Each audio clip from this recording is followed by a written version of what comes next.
राष्ट्रवादी काँग्रेस पक्षाच्या प्रचारार्थ आज या व्यासपीठावर आपल्या महाराष्ट्राचे लाडके कृषी मंत्री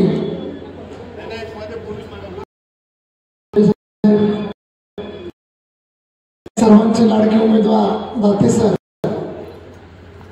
आणि सर्वच तालुक्यातील नेते मंडळी मला माफ करतील कारण की नाव घेणे शक्य नाही आणि इथे जमलेल्या माझ्या मायबाप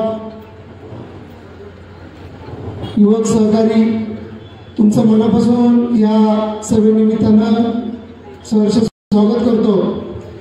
खरं तर मला या ठिकाणी राष्ट्रवादी काँग्रेसची उमेदवारी सर्वेमध्ये एक नंबर असताना काही तांत्रिक अडचणीमुळे मला त्या ठिकाणी भेटली नाही, पण माझ्या सर्व युवक सहकार्यांच्या वतीनं मी या ठिकाणी धनुभाऊ अपक्ष फॉर्म भरला होता।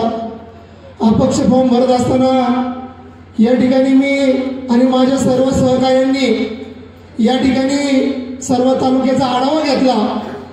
धनुभाऊ आमच्या तालुक्यामध्ये या ठिकाणी एवढी मोगलाई माजली का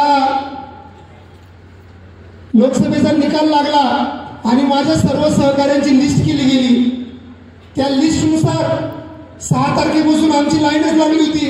प्रत्येकाच्या घरी जाणार, शिवीगाळ करणार, मारणार। धनुभाऊ एक असा किस्सा आहे, 6 तारखेला माझे सहकारी आहे प्रितेश पालमन म्हणून, त्याची मिसेस त्या ठिकाणी 5 महिन्याची गर्भवती होती।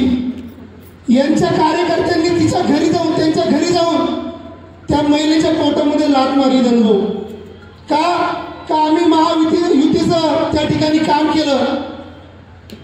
काम करत असताना धनुभाऊ त्यांनी एवढा अन्याय आमच्यावरती चालू केला, त्या अन्यायाला आमच्यासारख्या कार्यकर्त्यांनी वाचा फोडली। पण मला आणि माझ्या भावाला, माझ्या सहकार्यांना मला 111 दिवस जेलमध्ये राहावं लागलं। माझा भाऊ 5.5 महिने झाले जेलमध्ये आहे। धनुभाऊ माझ्या या अन्यायाला वाचा फोडण्यासाठी एकत्रित आम्ही या ठिकाणी विधानसभेचं रणशिंग फुंकलं होतं, पण तालुक्याची बेरीज वजाबाकी बघता दाते सर आणि मी जर वेगवेगळे लढलो असतो तर या ठिकाणी आम्हाला दोघांना पण पराजयाच्या वाटचालीवरती जावं लागलं असतं आणि परत ही माजुरी वृत्ती या तालुक्यामध्ये फोपवली असती।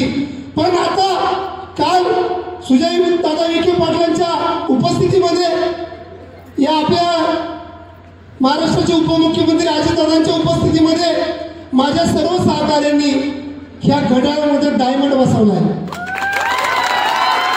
आता सर्वांना दाखवून देऊ का या डायमंड वॉचची काय व्हॅल्यू आहे। एवढंच या ठिकाणी धनुभाऊ बोलतो आणि धनुभाऊ माझी एक विनंती आहे, काल पण मी सांगितलं मी सर्वसामान्य कुटुंबातला आहे।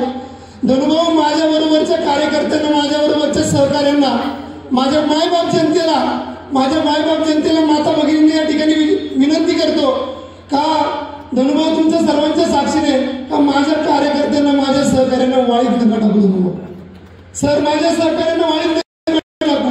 मी एक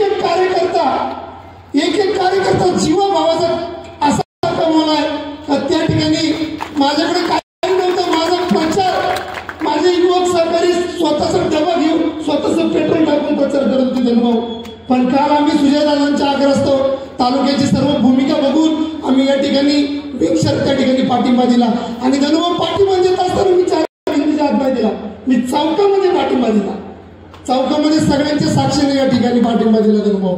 त्यामुळे माझी सर्वांना विनंती आहे, ह्या डायमंड वॉचची व्हॅल्यू आपल्याला 20 तारखेला मतदान रूपी 23 तारखेला आपल्याला महाराष्ट्राला दाखवून द्यायची।